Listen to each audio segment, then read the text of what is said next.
At ayan mga idol, oh. Tinimplahan ko siya ng gamot kasi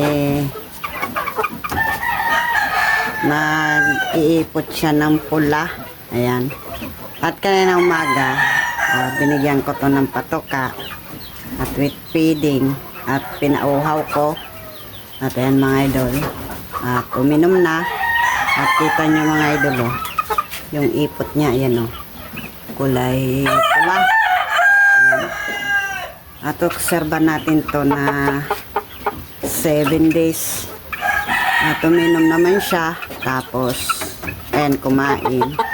At pag ganito mga idol, yung mga kasong ang ating alaga ay umiipot ng pula, at bigyan natin ng gamot. Pwede rin to mga idol na yung binibigay ko na ano, na cost out. At pwede din yung gamot na pakita ko sa inyo mga idol, yung anong binibigay ko na gamot. Pwede din tong cost out, tapos yung Tepox 48. Ayan. Kaso ang binigay ko dyan mga idol ay yung cost out, at napaka-effective din to bigay sa ating alaga. Bago muna siya kung bigyan natin ng patoka,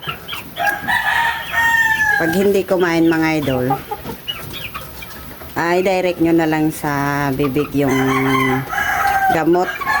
At ayun ay umiinom naman yan at tumutuka. At ayun ay ganyan lang natin gawin para gumaling. At saka ano, may ano naman yan mga idol, may bakuna naman yan. Kaya naman niya yung masamang pakiramdam. At ayun, kita nyo mga idol, ayan na yung ipot niya. Ayan, kulay pula. At nauhaw. At kaya niya naman mga idol yung ano, yung pag-iipot. At simpleng gamot lang to mga idol, 7 days. Ganyan lang yung gawin nyo sa inyong alaga. At sa araw-araw na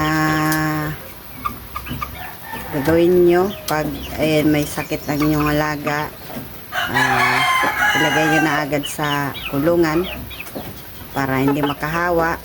Kasi kung halimbawa ang inyong alaga ay hindi bakuna, ay ito ay makakahawa.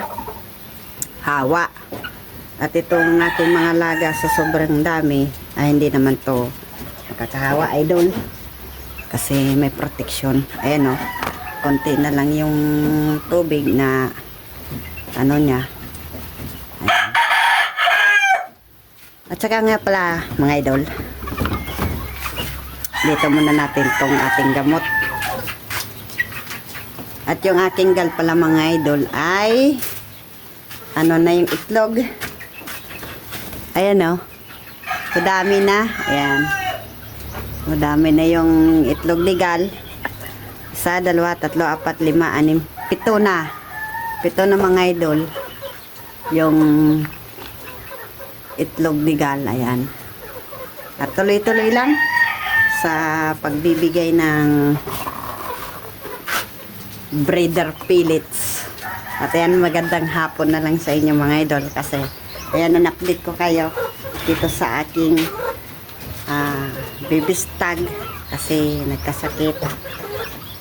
At ayan ay pinainom natin agad ng gamot at uminom naman. At ayan, nakipag-operate. Pag may nakita kayong problema mga idol sa inyong alaga, ay ganyan lang yung gawin.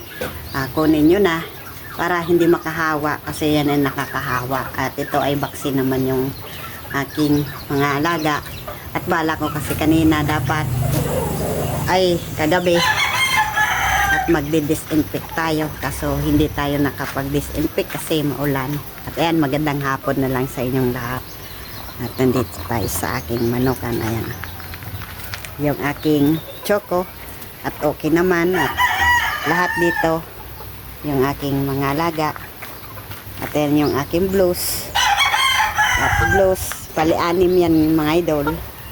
At nasa ano na sila, range area at napakaganda yung ayos. At tama lang yung bubong at yung init niya pag dito. At dito ay papasok yung init at hindi titirahan ng bakterya.